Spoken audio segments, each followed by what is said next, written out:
Start off by making your bed. If you make your bed every morning, you will have accomplished the first task of the day.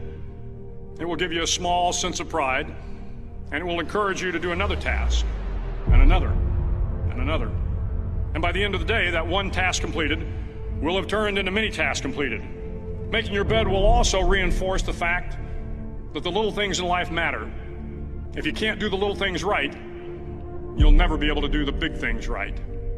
And if by chance you have a miserable day, you will come home to a bed that is made,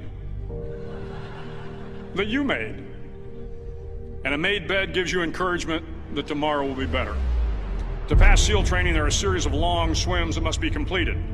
One is the night swim. Before the swim, the instructors joyfully brief the students on all the species of sharks that inhabit the waters off San Clemente. They assure you, however, that no student has ever been eaten by a shark, at least not that they can remember. But you are also taught that if a shark begins to circle your position, stand your ground. Do not swim away. Do not act afraid. And if the shark, hungry for a midnight snack, darts towards you, then summons up all your strength and punch him in the snout, and he will turn and swim away. There are a lot of sharks in the world. If you hope to complete the swim, you will have to deal with them. So if you want to change the world, don't back down from the sharks. Over a few weeks of difficult training, my SEAL class, which started with 150 men, was down to just 42. There were now 6 boat crews of 7 men each. I was in the boat with the tall guys, but the best boat crew we had was made up of the little guys, the Munchkin crew, we called them. No one was over 5'5".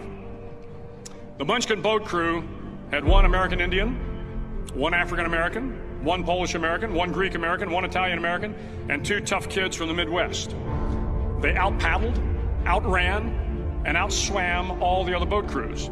The big men in the other boat crews would always make good-natured fun of the tiny little flippers the Munchkins put on their tiny little feet prior to every swim.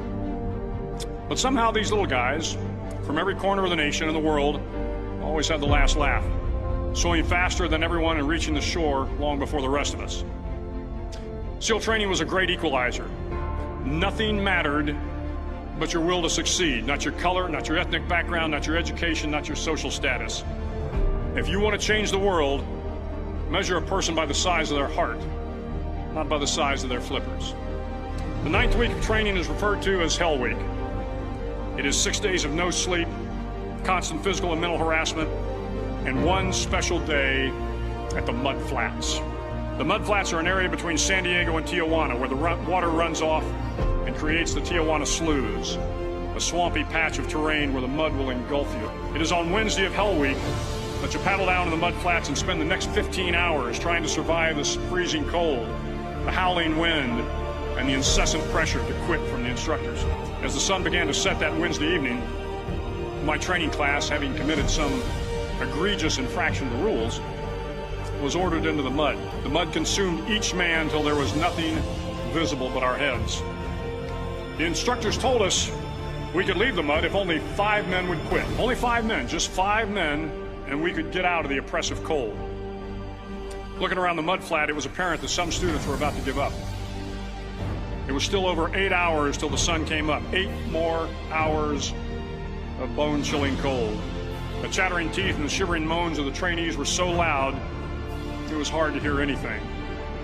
And then one voice began to echo through the night. One voice raised in song.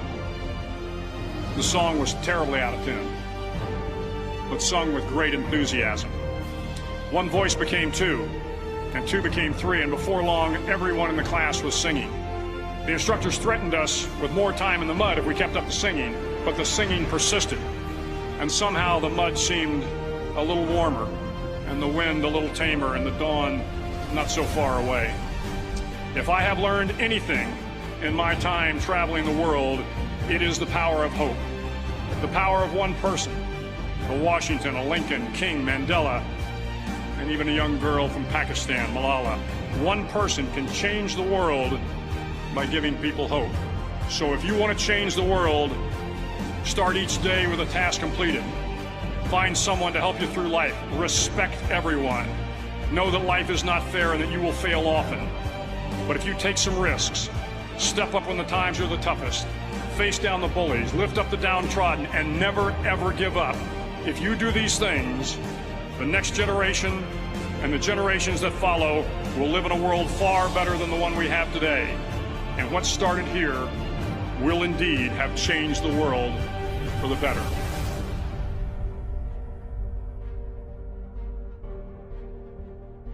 I got beat up every single day. And I was 10 years of age. We didn't have much money, so my mother used to dress me funny. She made these purple crushed velvet velour suits and a big, big bow tie. And sent me to school in Compton, California, dressed like that.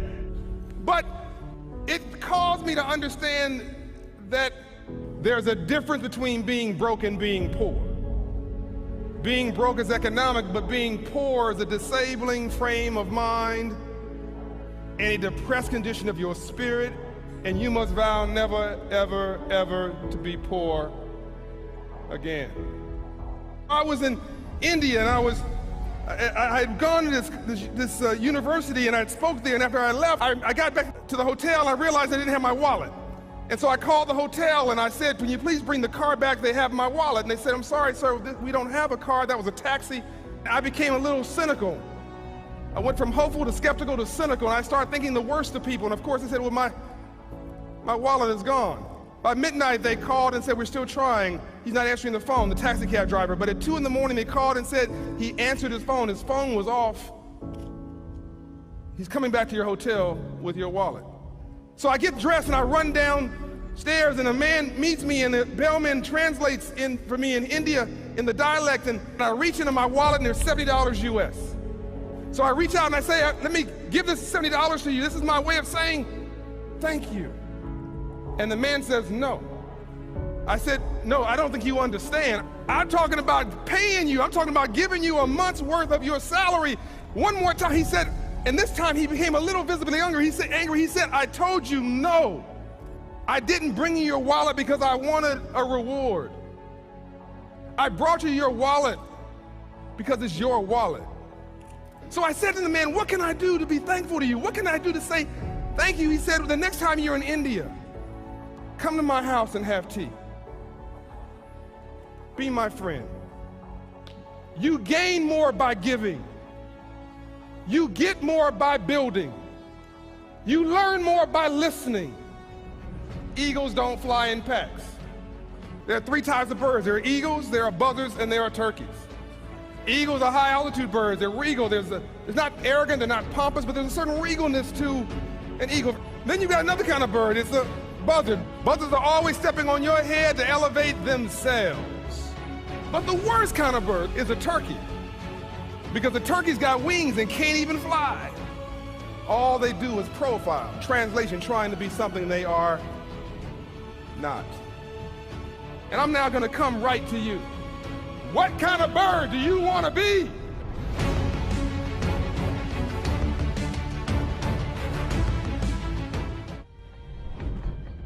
You don't owe these people anymore. You've given them everything. Not everything. Not yet. See now what would have to become to stop men like him. If you make yourself more than just a man, if you devote yourself to an ideal, if they can't stop you, then you become something else entirely. I tuned. You go after and you give it all you have. If you lose, at least you try, man. I failed. It's 10 times more of a man than someone said, what if? Because what if never went to the arena? That's called courage. Now that's the stuff leaders should be made of. Think something's wrong, maybe it's time to stop. No, it's time to move for you. First, mentally, you must believe it before you physically start.